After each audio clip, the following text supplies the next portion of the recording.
Muy bien, hoy creo que podamos sumar a todo lo que venimos hablando sobre el reino de Dios, el reino de los cielos y la comunidad. Yo creo que no existe comunidad sin el reino y no existe reino y reflejado en la comunidad sin el prójimo, ¿no? Es decir, el prójimo tiene una presencia, un peso y una presencia muy fuerte en todo lo relacionado con la iglesia, con la comunidad, con el reino, con mostrar a Jesús en nuestras acciones. Es decir, el prójimo es el concepto casi fundamental del Evangelio, ¿no? Jesús vino a establecer muy fuertemente este concepto y lo hace en una circunstancia que hoy quiero que podamos analizarlo un poquito, pero voy a pedirles que me ayuden, que podamos tener abiertos los micrófonos para compartir opiniones, para que podamos darle una vuelta de rosca a una de las parábolas también muy conocidas, y así como hicimos un fuerte énfasis en la vez pasada en el hermano mayor de la parábola conocida como la del hijo pródigo, pero sabemos que originalmente era la parábola de los dos hijos, y hicimos una visión de lo difícil que era entender el reino desde alguien que le cierra las posibilidades a una persona que se haya equivocado o que le haya errado, ¿no? Qué difícil es ser comunidad con esa postura, con una postura más de la justicia legal. Y quiero que hoy podamos ver un agregado a todo lo que venimos hablando, sobre todo pensando en esta parábola del buen samaritano, una parábola que tiene mucho para enseñarnos, ¿no? No sé quién se anima a leer, quién puede rápidamente decir que y nos puede ayudar con la lectura. ¿Quién está por ahí? ¿Quién se anima a abrir su micrófono y que pueda leer? Así no soy yo y no aburro, ¿no? ¿Quién se anima? ¿Quieres que lea, Adri? Dale, dale, dale. Cierto día, un experto en la ley religiosa se levantó para probar a Jesús con la siguiente pregunta. Maestro, ¿qué debo hacer para heredar la vida eterna? Jesús contestó, ¿qué dice la ley de Moisés? ¿Cómo la interpretas? El hombre contestó, ama al Señor tu Dios con todo tu corazón, con toda tu alma, con toda tu fuerza y con toda tu mente. Y ama a tu prójimo como a ti mismo. Correcto, le dijo Jesús. Haz eso y vivirás. El hombre quería justificar sus acciones y entonces le preguntó a Jesús, ¿y quién es mi prójimo? Jesús le respondió con una historia. Un hombre judío bajaba de Jerusalén a Jericó y fue atacado por ladrones. Le quitaron la ropa, le pegaron y lo dejaron medio muerto al costado del camino. Un sacerdote pasó por allí de casualidad, pero cuando vio al hombre en el suelo cruzó al otro lado del camino y siguió de largo. Un ayudante del templo pasó y lo vio allí tirado, pero también siguió de largo por el otro lado. Entonces pasó un samaritano, despreciado, y cuando vio al hombre sintió compasión por él. Se le acercó y le alivió las heridas, con vino y aceite de oliva, y se las vendó. Luego subió al hombre en su propio burro y lo llevó hasta un alojamiento donde cuidó de él. Al día siguiente, le dio 2 monedas de plata al encargado de la posada y le dijo, cuida a este hombre. Si los gastos superan esta cantidad, te pagaré la diferencia la próxima vez que pase por aquí. Ahora bien, ¿cuál de los 3 te parece que fue el prójimo del hombre atacado por los bandidos? Preguntó Jesús. El hombre contestó, el que mostró compasión. Entonces Jesús le dijo, así es, ahora ve y haz lo mismo. Gracias, Sofía. La verdad que es una parábola muy conocida, ¿no? La de esto, ¿no? Y me llama poderosamente la atención algunas cuestiones que quiero que podamos conversar, ¿no? Primero, hay como una obsesión por saber quién va al cielo y quién no va al cielo, ¿no? De hecho, yo creo que en alguna oportunidad todos los que estamos en el liderazgo, en alguna oportunidad alguien nos hizo la pregunta, para vos, fulanito va al cielo, ¿no? Para vos, los homosexuales van al cielo, para vos, no sé, los drogadictos van al cielo, para vos, como si nosotros tuviéramos claridad de quién va al cielo y quién no va al cielo, ¿no? Hace muy poquito y hace unos días atrás alguien me escribió por mensaje haciéndome justamente esta pregunta, ¿no? De si yo pensaba de que cierto pecado que me compartió significaba de que esa persona va al cielo. La verdad es que yo lo que creo específicamente con respecto a esta pregunta que le hacen a Jesús en varias oportunidades, se acuerdan del joven rico, ¿no? Es decir, en varias oportunidades querían que Jesús de alguna manera diga algo equivocado con respecto a esto. Yo lo que creo es que no nos corresponde a nosotros tener el poder de decisión en la tierra de quién va a ser recibido en el cielo, ¿no? Específicamente sobre uno de estos pecados tan populares hoy en día, pensando en la diversidad y pensando en todo esto, me hicieron esta pregunta y la verdad es que yo le dije, a mí no, sinceramente no me preocupa esa pregunta, ¿no?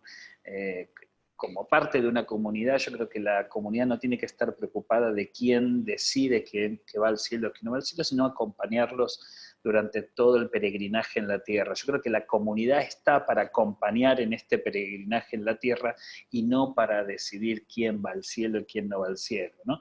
De hecho, mi contestación fue, mira, la verdad que no lo sé. No sé si hay situaciones de pecado donde van al cielo o no van al cielo. Lo que sí sé es que yo puedo acompañarlos. Aún si no fuesen al cielo, mi tarea es acompañarlos, ¿no? Es decir, como iglesia, aún si no van al cielo, deberíamos ser luz y sal en este peregrinaje en esta tierra. De hecho, le contesté eso, le dije, mira, si esa persona llega a ir al cielo, mi tarea como comunidad es pastorearlo. Si esa persona no fuese al cielo, ¿no?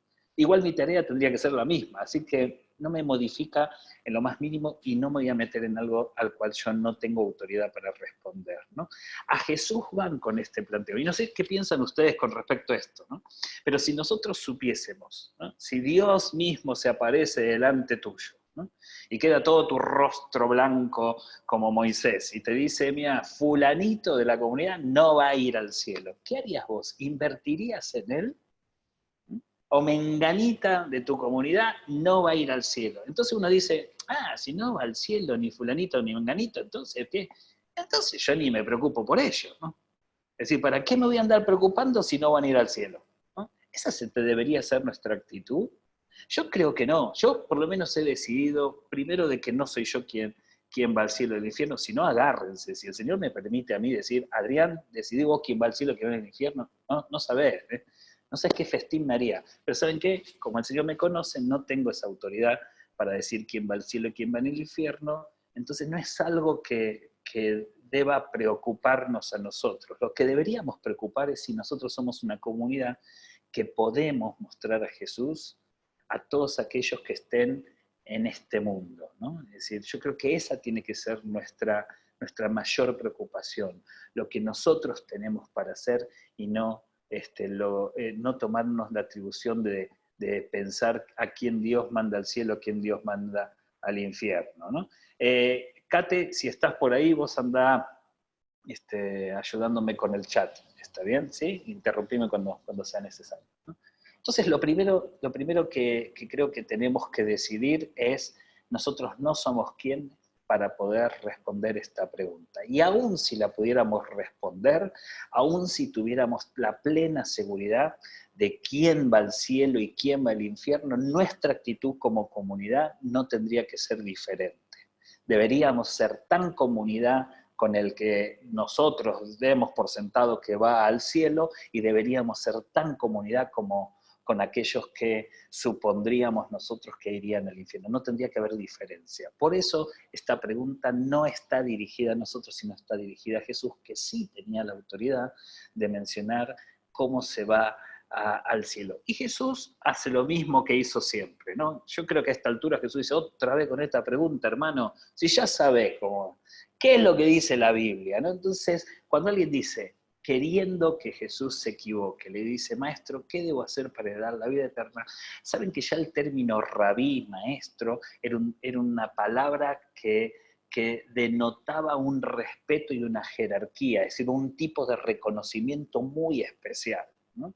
Por eso al joven Jesús le dice, ¿a quién le decís maestro? Si maestro solamente hay uno. En este caso, este experto en la ley religiosa reconoce a Jesús como rabí, aunque era un reconocimiento hipócrita. Lo que quería es que Jesús se equivoque, ¿no? Y le dice, maestro, que el término es rabí, ¿qué debo hacer para heredar la vida eterna? Primero te reconozco como que te doy autoridad para que vos me enseñes como maestro, y por eso te hago la pregunta que es la pregunta que todos quisiéramos saber, Señor, ¿quiénes son los que van al cielo y quiénes no son? ¿No? Entonces, dice Jesús le contestó, ¿qué dice la ley de Moisés? Y específicamente, imagínense que Jesús sabe con quién está tratando y utiliza el concepto de la ley mosaica como autoridad. También Jesús podría haber dicho, yo soy el camino, la verdad y la vida, yo te voy a decir quién va al cielo. Sin embargo, Jesús no se toma esa atribución, aunque en otras oportunidades lo hace, en esta oportunidad no lo hace, y toma la ley como autoridad, sabiendo que estaba justamente hablando con un experto en la ley. Dice, ¿qué dice la ley? Y agrega algo y dice, ¿cómo la interpretás? ¿Cuál es tu opinión al respecto? ¿Qué crees vos acerca justamente de la ley? Entonces el hombre, como si tuviese un pendrive puesto en su cerebro, contesta muy predeterminadamente, dice, ama al Señor tu Dios con todo tu corazón, que es como se resume la ley, con toda tu alma y con todas tus fuerzas y con toda tu mente, y ama a tu prójimo como a ti mismo, ¿no? En una relación íntima con Dios y en una relación también con mi prójimo. El gran problema acá es la gran pregunta, bueno, entonces, ¿quién es ese prójimo a quien vos debes amar? Porque sí hay un reconocimiento de nuestra vida personal, ¿quién es aquel que va a ser el receptor justamente de la relación que yo tengo con Dios? Lo primero que tenemos que aclarar acá es que no hay vida espiritual sin un prójimo, ¿no? Es decir, no hay vida espiritual sin que haya alguien que pueda ser el receptor de esa vida espiritual. La vida espiritual la tenemos para algo y no es para nosotros mismos, sino es para otros, ¿no? Entonces, se resume en la ley en que seré bendecido para bendecir a las naciones. Desde Abraham hasta hoy sigue la misma lógica. Señor, yo te amo con todo mi corazón, con toda mi alma, con todas mis fuerzas y toda mi mente, y de la misma manera que tengo este amor con vos, amo también al prójimo con todo mi corazón, con toda mi alma, con toda mi fuerza y con toda mi mente, ¿no? Entonces Jesús le dice, bien, aparte yo me imagino a Jesús así, como diciendo, ajá, bueno, sí, ok, sí, está bien, ok, me imaginaba que lo sabías, correcto. Entonces le dice, haz esto y vivirás. Mantengan esta frase, por favor. Es decir, si nosotros logramos poner en práctica, la pregunta es, ¿cómo puedo heredar la vida eterna? Y Jesús dice, ¿querés que yo te dé la fórmula?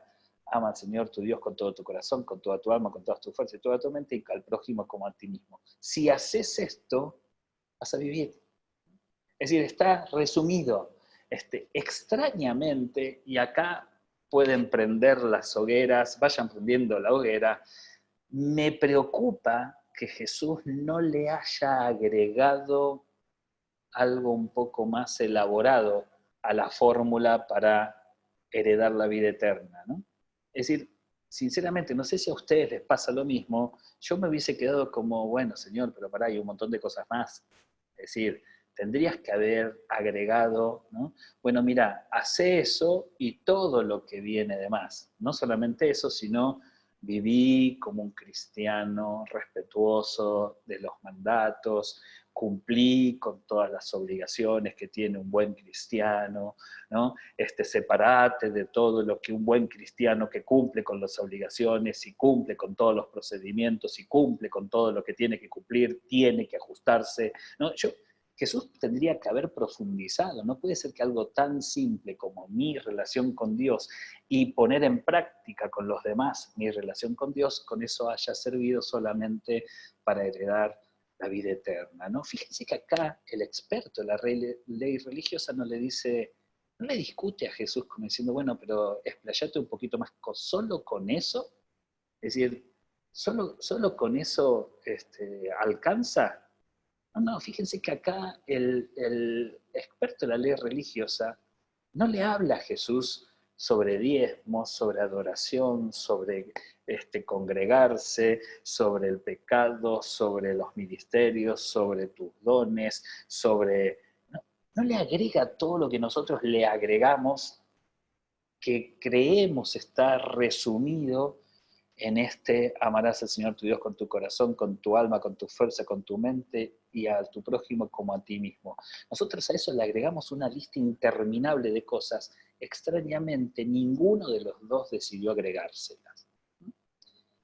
Y ojo, no es la primera vez donde Jesús no incluye todo lo que nosotros incluiríamos para justamente heredar el reino de los cielos, ¿no?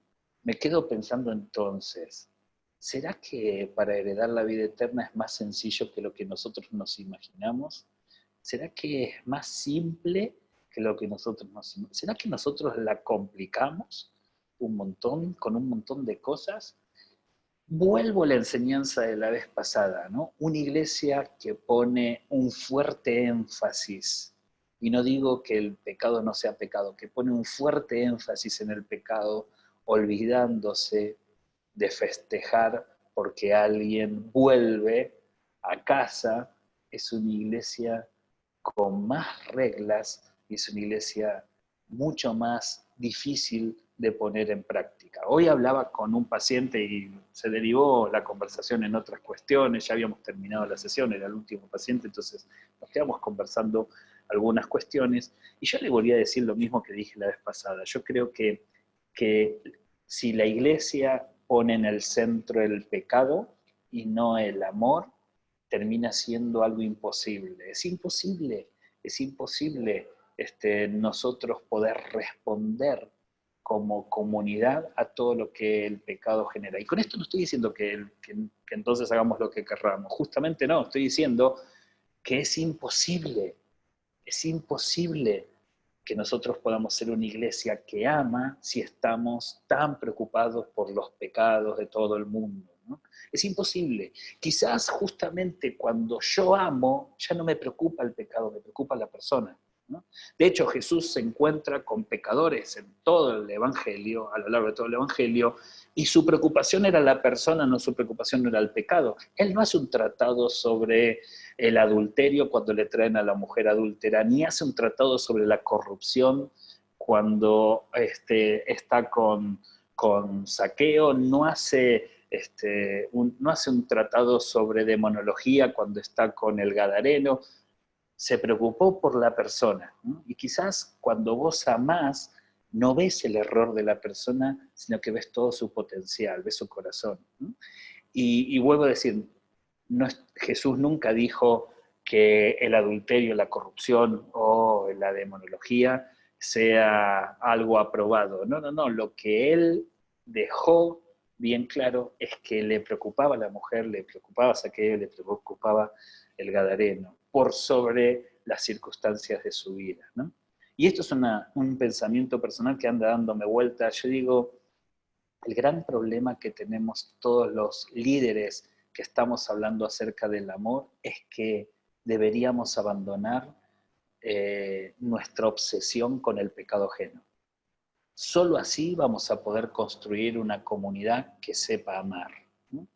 Es decir, cuando yo ya no veo ni estoy tan preocupado por a quién disciplino y quién es santo y quién no es santo y todas estas cosas, sino que puedo ver con los ojos del amor, a través de Jesús, yo ahí puedo entonces acompañar a la persona en el proceso de madurez para poder trabajar todas sus debilidades, ¿no?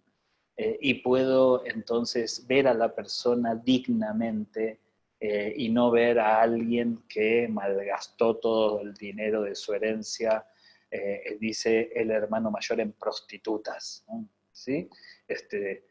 Sino que puedo estar feliz de que regresó a casa. Entonces, increíblemente no hay agregado acá Y la única pregunta, la única repregunta que tiene el experto de la ley religiosa para con Jesús, dice, ¿y quién es mi prójimo? Es como Jesús ya había cerrado la enseñanza como diciendo, bueno, andá y hacé lo que dice la ley de Moisés y con eso vivirás. Recuerden, tengan en mente esto, que si hacemos eso, viviremos. Y el término vivirás es eterno. ¿Está bien? Es decir, si hacemos esto, heredaremos el reino de los cielos. Pero este experto en la ley se la complica a Jesús como diciendo, ajá, pero ¿quién es mi prójimo? Entonces, yo sé la relación que tengo con Dios, pero ¿con quién puedo compartir esa relación que tengo con Dios? Fíjense que es una pregunta, yo creo que acá ya no es una pregunta maliciosa, es una pregunta profunda.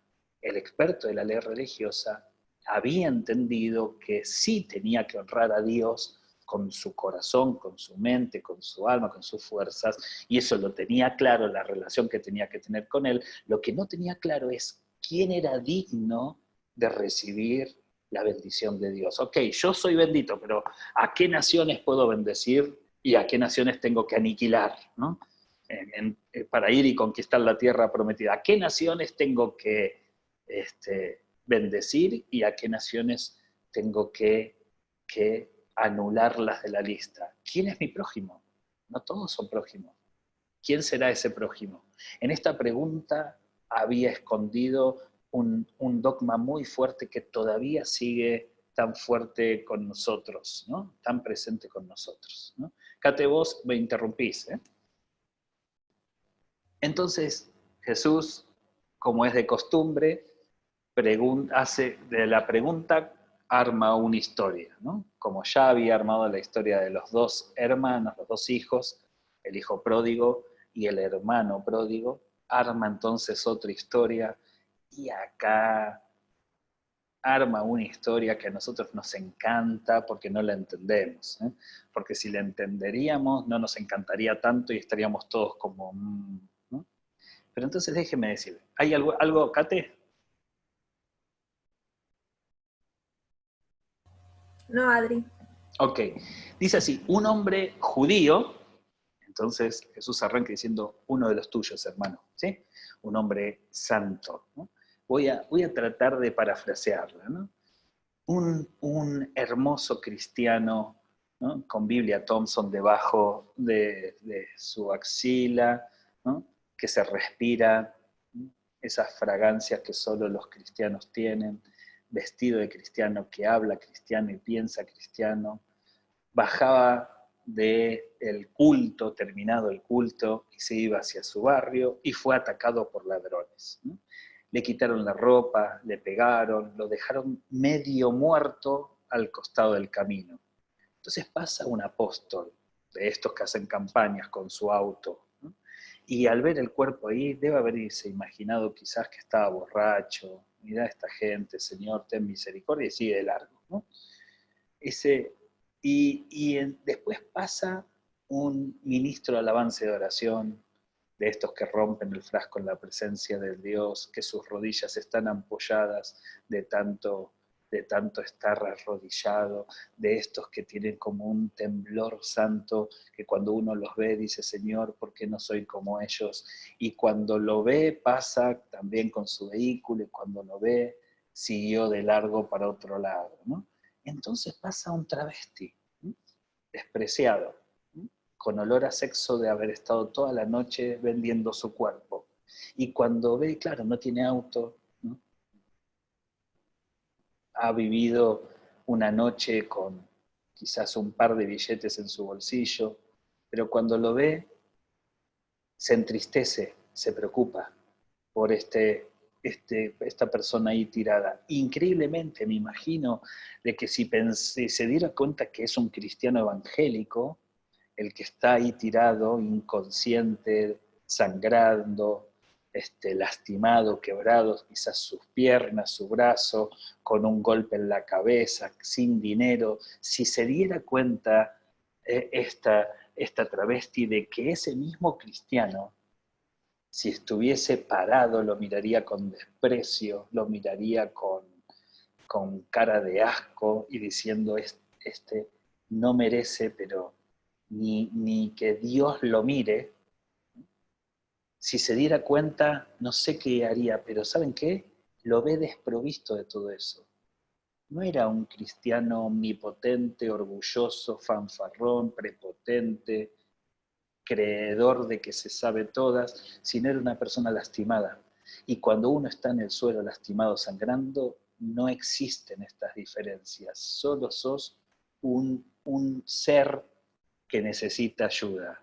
Entonces esta chica travesti, cuando lo ve, siente compasión de él. Quizás se acordó la cantidad de veces que ella amaneció con golpes, ¿no? Y entonces se acerca, trata de acomodarlo, ve las heridas, saca una carilina, esas carilinas que la usa para sus clientes en lo sexual, y con esa misma carilina que quizás estaba reservada para prostituirse, limpia quizás alguna de las sangres de la cara de este cristiano que ni se da cuenta quién lo está tocando, y entonces dice que se la sube, imagínense, ¿no? Agarra la chica trans y lo agarra y así a los tumbos va, y lo lleva hasta una clínica en donde le da el sueldo de casi una semana de trabajo, paga a esa clínica, dice, no sé quién es, voy a averiguar, voy a entrar en las redes sociales si alguien sabe, pero mira, lo que tengas que hacerle y yo mañana, si realmente mañana te pago más si es necesario, seguramente tendré algún cliente hoy a la noche que voy a hacer algunas cuestiones sexuales y juntaré algo más de plata para poder pagarle a estos que van a curar a este hombre. Me imagino si el cristiano tomaría conciencia de que su sanidad viene del fruto del pecado. Lo que haría, lo que seguramente diría, Señor, llévame a tu presencia, pero que esta no me toque, ¿no? Y termina Jesús entonces diciéndole, ahora bien, ¿cuál de los tres te parece que es el prójimo? Qué dolor de estómago seguramente tenía el experto de la ley religiosa, que tenía que decir el equivalente a una chica trans, o como dirían muchos, a un travesti, un hombre travesti. El equivalente del momento era el samaritano. ¿Saben por qué? Porque el samaritano era lo más despreciado, lo más asqueroso que existía para el judío. No había peor cosa para el judío que el samaritano. Merecían el infierno. De hecho, a los mismos discípulos los encontramos diciendo, miren que expertos de la ley religiosa habían maltratado a Jesús. De hecho, en una oportunidad Jesús termina de predicar en una sinagoga y lo que dice enfurece tanto a los religiosos que quieren matarlo y lo persiguen y Jesús se escapa.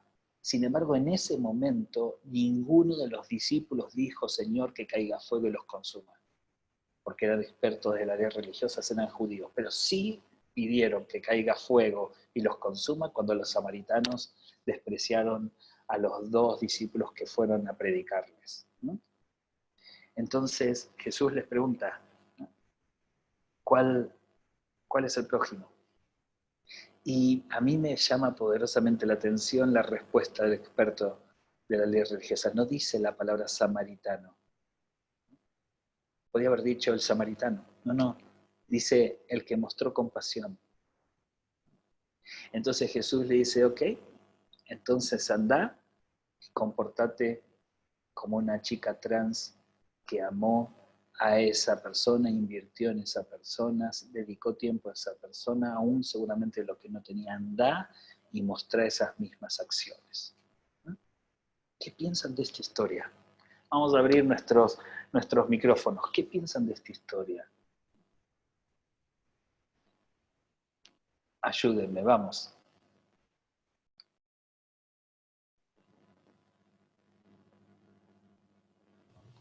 ¿Se escucha? Sí, perfecto. No, a mí me llamaba la atención dos cosas. Primero que que resulta llamativo que de la única manera, ¿no? Que quizás de alguna manera hay personas que se acercan a los cristianos es solamente cuando se muestran reales, vulnerables, como pasaba en este momento, ¿no? Creo que hay veces que, que el mostrarse tan perfecto y tan no necesitado de nada, como que ya estás completísimo, hace que el otro sienta que no tiene nada para darnos. Y yo siempre pienso que los vínculos que realmente duran y son reales son recíprocos. Porque si no, o por lo menos a mí me pasa, que si yo tengo una amistad y lo único que hacen es darme, y yo no tengo nada para darle a esa persona, es como que me siento mal. Como que yo también quiero darle algo al otro, ¿no? Y yo creo que la gente no empatiza con el cristiano, porque vos fijate que todos los movimientos sociales que son minorías se terminan agrupando o tomando cosas de otros, o pasa mucho, por lo menos en lo que yo voy viendo, y, y los cristianos no se empatiza con el cristiano, porque siempre es como que tiene todo, nunca está vulnerable, nunca, aún siendo atacado, nunca muestra fragilidad porque tiene una carga negativa, ¿no? Cuando en realidad estamos todos atravesados por las mismas historias y tenemos mucho en nuestra historia en común que hablar con otra persona, aunque tenga, o sea, una realidad distinta, simplemente por ser un ser humano, estar en la misma cultura y un montón de experiencias en común por las cuales nos podríamos conectar desde la vulnerabilidad que todos tenemos. Eso por un lado. Y por otro también, que cuando le dice esto, ¿no? De que no dice que es el samaritano, a mí siempre me llamó la atención porque de alguna manera le niega la identidad. Y qué violento que es como o sea, negarle la identidad, porque estás negando la historia de esa persona. Y diciendo eso estás como anulando, no una parte del otro. Y nada, esas dos cosas me llaman la atención, que a veces en la iglesia está bien, entra, pero pero se le dice de otra manera. Y ya diciéndolo de otra manera estás anulando su identidad, parte de su historia, ¿no? Y más allá del ejemplo trans, creo que pasa con un montón de otras cosas donde se niegan una postura que uno tiene, ¿no? Y no, como que se pasa de largo, como una sonrisa y se pasa de largo. Y bueno, y esa postura que uno toma también es parte de la identidad y de su historia. Y bueno, nada, esas dos cosas. Sí, exacto. Miren, aún pensar que hoy en día, ¿no? En la iglesia posmoderna y la iglesia tan culturalmente, este, como que la iglesia ha entendido que tiene que tener un acercamiento a la cultura, extrañamente, y estoy de acuerdo con vos, Beli, extrañamente no se pliega a ninguna de las luchas sociales. Es decir, una iglesia que dice haber comprendido que tiene que ajustarse a la cultura, extrañamente se ajusta a la cultura en lo escenográfico, es decir, me ajusto a la cultura porque me he visto ahora de manera diferente, me he visto más canchero, uso pantalones rotos y hablo más canchero, pero eso es lo que entendimos por ajustarnos a la cultura y extrañamente no nos ajustamos también a todas las luchas que se dan en la cultura, ¿no? Es decir, es verdad que yo digo, qué raro que no nació el movimiento feminista en el corazón de la iglesia evangélica. Qué raro que no nació el Ni Una Menos en el corazón de la iglesia evangélica. Qué raro que no existió los movimientos en contra de la corrupción en la iglesia evangélica, porque tendría que haber sido natural que haya sido así. ¿Está bien? Y si en algún momento alguna lucha social nació en pequeños chispazos dentro de la iglesia cristiana, nace en la parte más under de la iglesia cristiana. Es decir, por ejemplo, Martin Luther King, que ahora lo levantamos, si nosotros nos remontamos a la lucha de Martin Luther King, no tenía el apoyo de ninguna de la iglesia evangélica.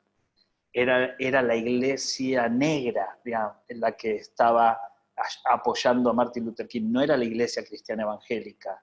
Los cristianos evangélicos eran blancos, rubios, y no dejaban que los negros entren en sus congregaciones. Está bien, es decir, Martin Luther King luchaba aún contra la iglesia. Hoy lo levantamos, porque hoy no lo levantamos. y hasta festejamos, ¿no? Pero tenemos que hacernos eco de que extrañamente todavía la parábola del buen samaritano no la hemos comprendido. No la hemos comprendido, que justamente a quienes nosotros deberíamos representar en la lucha son los que Jesús dignificó como parte de la lucha, ¿no? Es decir, la lucha social de quien levanta a alguien que fue asaltado, maltratado y está casi muerto, no lo levanta la iglesia, lo levanta estas minorías. Es extraño, ¿no? Y por otro lado también estoy de acuerdo que nosotros con actitudes yo he escuchado frases como, ay no, un travesti me da asco, de cristianos lo he escuchado, la palabra asco, ¿no? De hecho yo tuve una vez un paciente que la mamá dijo, a mí los homosexuales me dan asco, y el paciente empezó a sentirse que le agradaban los hombres, entonces me dijo, yo no puedo ser homosexual, y yo le dije, ¿por qué? ¿Qué es lo que te pasa con esto? Me dijo, le daría asco a mi mamá. Ahora, yo lo que pensaba es, pobre pibe, ¿no? Pobre pibe, no puede dominar lo que siente, y por el otro lado lo que siente le va a generar asco a la madre. Digo, qué lío, ¿no? Qué lío en su cabeza, ¿no? Y qué necesidad de acompañar desde el amor a una criatura, ¿está bien? Pero bueno, estoy de acuerdo con tus pensamientos, sí. ¿Alguien más? ¿Qué te hizo Adri, pensar? Sí. perdón, yo también pensaba en esto, y creo que muchas veces también como cristianos pensamos que tenemos la luz y que tenemos que imponerla a los demás, y ahí es como que empezamos a decir esto está bien, esto está mal, camina por acá, no camines por allá, porque es así como vas a tener la vida eterna, y muchas veces creo que por eso terminamos también alejando a las personas. Es como que al crecer un poquito, tener algo de revelación, ya pensamos que tenemos todo, y ahí es donde queremos salir a inculcarle a todo el mundo cómo tienen que ser las cosas, y por ahí es solamente esto lo que aprendimos, y falta un montón más todavía, y quizá ese montón más por delante está ese amor, ¿no? que Jesús predicaba. No sé, me cuesta mucho también estas parábolas porque me encantan, pero Jesús es como que está rompiendo con un montón de ideas de esas del cielo, del infierno, quién se salva, quién no se salva, y por ahí resultaba mucho más importante vivir acá ahora preocupado por el que tenés al lado, más que llegar temprano a la iglesia y asegurarte tu lugar en el cielo. Bueno, miren, de hecho Jesús, si tenemos que analizar la parábola, Jesús lo que le estaba diciendo al experto en la ley es comportate como el samaritano y vas a heredar el reino de los cielos. Andá y hacé lo mismo que lo que yo cuento en la historia del samaritano. Y yo me imagino un experto en la ley religiosa que diría, ni en 10.000 años luz me voy a comportar como un samaritano. Por más que se porte bien un samaritano, no lo podés poner como ejemplo de heredar el reino de los cielos, porque ya es una contradicción en sí mismo el samaritano. De hecho, nosotros no podríamos decir, quiero que tomen como ejemplo a una chica trans para mostrar lo buen cristiano. Todos diríamos, no, pará, de antes fuiste cualquiera. No. Es decir, estos predicadores que pervierten a la iglesia, diríamos todo este tipo de cosas. Pero es eso lo que está diciendo Jesús. Lo vemos románticamente al samaritano, pero el samaritano eran dignos de que se baje fuego y los consuma. Eran dignos de que mueran. ¿Por qué? Porque eran el ejemplo de todo lo que habían sido. No sé si recuerdan la historia de Samaria, ¿no? Es decir, el samaritano había sido parte de las tribus de Israel, descendientes de José. Eran descendientes, es decir, de las 12 tribus de Israel, los samaritanos descienden de los hijos de José, ¿no? De Efraín y Manasés, y pervierten el culto y hacen un desastre, y realmente hacen todo lo que no tenían que hacer. Entonces Dios desecha a los descendientes nada más y nada menos de José, ¿no? de las 12 tribus. Y ahí nace Samaria, como el ejemplo de los que habían sido parte del pueblo y después se volvieron en contra de las enseñanzas de Dios. Así que era el ejemplo de todo lo que no podías hacer, ¿no? En la conversación que tuve con mi paciente hoy, una de las cosas que me dijo, bueno, pero si en realidad hubo 2 novios adolescentes, quedan embarazados, yo los tengo que disciplinar, porque si no sería un mal ejemplo para los demás, me dice. Y yo le dije, ¿cuál sería el mal ejemplo? Y los demás hablarían y dirían cosas acerca de ellos. Entonces digo, pero entonces disciplina a los que hablen también, ¿no? Es decir, si no tendríamos que hacer eso, no disciplines al adolescente, disciplina a toda la iglesia. Entonces, porque si no podemos abrazar en la equivocación, ¿para qué estamos? ¿Para qué está un sacerdote y un levita? ¿De qué sirve que el sacerdote lleve adelante el rito del culto o el levita nos anime a poder adorar si no pueden levantar a alguien que está tendido en el camino? ¿De qué sirve? Lo que Jesús dice es, los que heredarán el reino de los cielos son los que levantan gente caída. ¿Alguien más quiere compartir? Yo quería decir algo. ¿Se escucha eso? Sí, dale, Bren. Se escucha el eco, ¿no? Sí, se escucha como si fuesen muchas Brendas juntas. Esperen que salga. Ahí está. Nada, con esto de cuando apenas empezabas a leer, yo no sé, en lo que me quedé pensando un montón fue en que hubo alguien que paró, que dejó de pensar en su propio camino y en lo que tenía que hacer, a dónde iba, y se olvidó de todo eso y paró.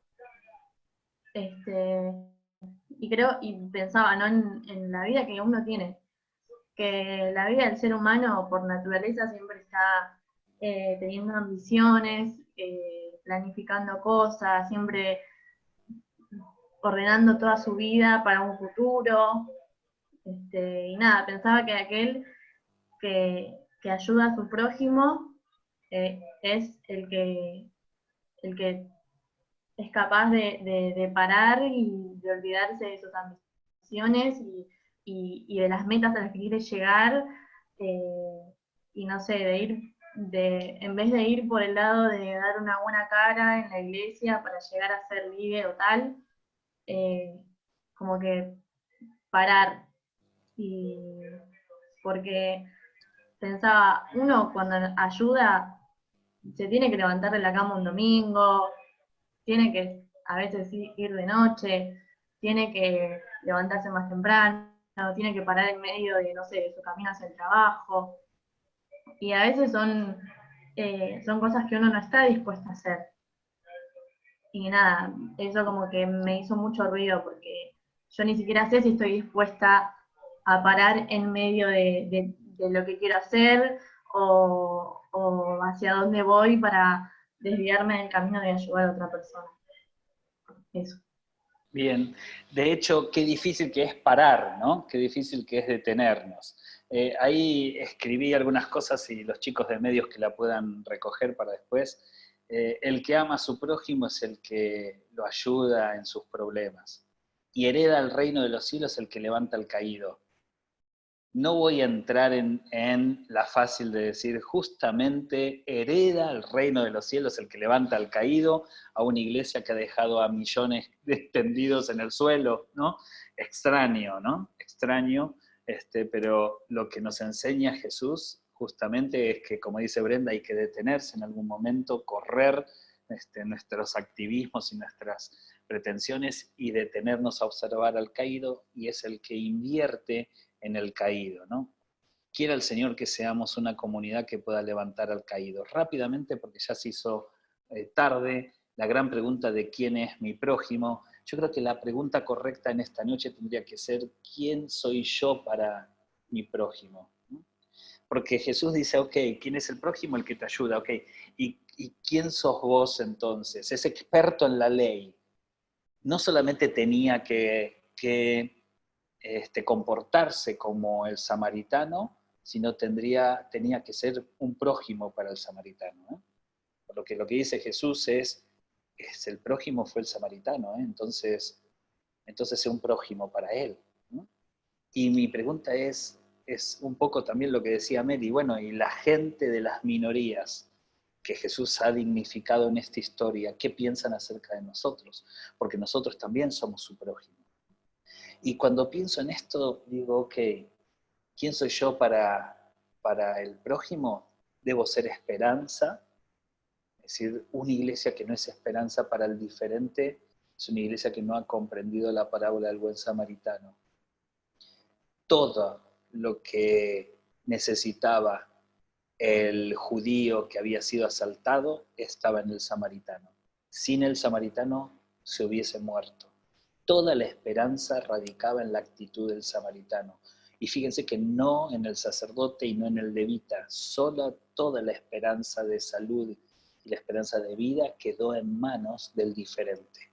Entonces, yo tengo que ser la esperanza para el caído. Y también yo tengo que ser la solución para sus problemas y tengo que ser la inversión para sus dificultades. Es decir, una iglesia que sea la esperanza para el caído, una iglesia que sea la solución para el caído, y una iglesia que sea la inversión para el caído. No me estoy refiriendo a lo económico, porque lo económico hubiese sido muy fácil, aunque el samaritano invierte, ¿eh? ¿Está bien? En el caído.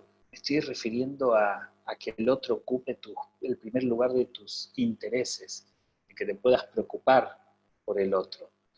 Y también pensando entonces quién es mi prójimo, yo creo que el diferente no será el mejor ejemplo de prójimo. ¿No será que justamente el diferente termina siendo por diferente el mejor prójimo? Eh, y en esto realmente me quiero detener un ratito, ¿no? Yo creo que alguien despreciado entiende de desprecio. Yo siempre digo que los golpes en mi vida me hicieron ser más sensible. Hoy lloro más que cuando con Sofía éramos líderes de jóvenes ahí en la iglesia bautista, ¿no? Hoy lloro más, hoy estoy más sensible. Eh, hoy estoy como más golpeado, me siento más golpeado por la vida. Y eso creo que me hace ser diferente. Quizás core es core y enseñamos lo que enseñamos porque para muchos somos samaritanos. Y eso entonces nos hace diferente. Quizás vos pensabas de una manera que en la iglesia donde ibas te despreciaban y justamente eso de sentirte despreciado, despreciada o tomado como rebelde o tomado como peligroso es lo que te hace ser sensible con el prójimo que es despreciado, que es maltratado, ¿no? Y yo digo, ok, si entonces el diferente termina siendo el mejor ejemplo del prójimo, el diferente es el que no es. Es decir, yo creo que si juntamos a todos los que venimos a CORN, no hacemos un cristiano entre todos. Y quizás eso es lo que nos marca la diferencia, ¿no? Que somos una comunidad donde pueden venir y son dignificados aquellos que ni juntando todas sus acciones terminan completando el cuestionario de buen cristiano. Es decir, el que no es, o el que es menos, el que no alcanza, el que no logra satisfacer las expectativas, ¿no? O quizás el que sigue siendo también. Ah, esta me encanta, ¿no? Increíble que el samaritano vuelve a Samaria. Es decir, Jesús nos dice, y después de esto, el samaritano se convirtió y pasó a ser judío. No, no, no, no. El samaritano siguió siendo samaritano. Y Jesús lo toma como ejemplo de prójimo, como ejemplo de que si nos comportamos como Él, heredamos el reino de los cielos. Es decir, el samaritano sigue siendo así. ¿No? Y no quiero justificar malas acciones con esto, lo que quiero decir es qué respeto deberíamos tener nosotros por el diferente. El mismo respeto que tuvo Jesús por el diferente, ¿no? Entonces, quiero que podamos concluir en esta noche. Para mí, la parábola del buen samaritano es un acto de esperanza, es un acto de rebeldía de parte de Jesús, es como revolear la mesa, es entrar al templo y sacar a todos los mercaderes a patadas, es gritar esta escasa adoración, y ustedes la convirtieron en cueva de ladrones, es enfrentarse con la higuera sin fruto y entonces secarla. Es decir, el buen samaritano es todo eso que contradice la palabra y que nos anima entonces a ir al corazón de Jesús, que va en contra de nuestros preceptos, de nuestras enseñanzas, de quienes nosotros diríamos que son el ejemplo. Por eso digo que si el diferente, si el samaritano termina siendo el mejor ejemplo, mamita querida, ¿no? ¿Qué problema nos hemos metido si es así, ¿no? Si realmente el samaritano termina siendo como el mejor ejemplo para heredar el reino de los cielos, estamos en el horno, ¿no? Porque entonces deberíamos comportarnos como él, con esa sensibilidad que quizás parte de que es diferente porque es rechazado, es diferente porque a él sí se le puede decir que baje fuego y lo consuma. Y no sé por qué me encantaría que Cor sea una iglesia samaritana. Me encantaría. Si me preguntan si tengo que elegir entre ser una iglesia de Jerusalén, del tabernáculo, del monte Sinaí, de la hierba que nace en los verdes prados de las ovejas de David, o de la zarza ardiente, y Samaria, no sé por qué me da más ganas ser Samaria. De verdad, no sé por qué, pero me da más ganas de ser el samaritano que volvió a rendirle culto a Jesús porque lo sanó de lepra. Cuando los otros 9 judíos se fueron al templo, el samaritano vuelve. Quizás ahí está el secreto de heredar el reino de los cielos, que no dependemos de la religiosidad, sino de nuestro corazón. Si alguien quiere ser iglesia samaritana, súmese. ¿Qué creen?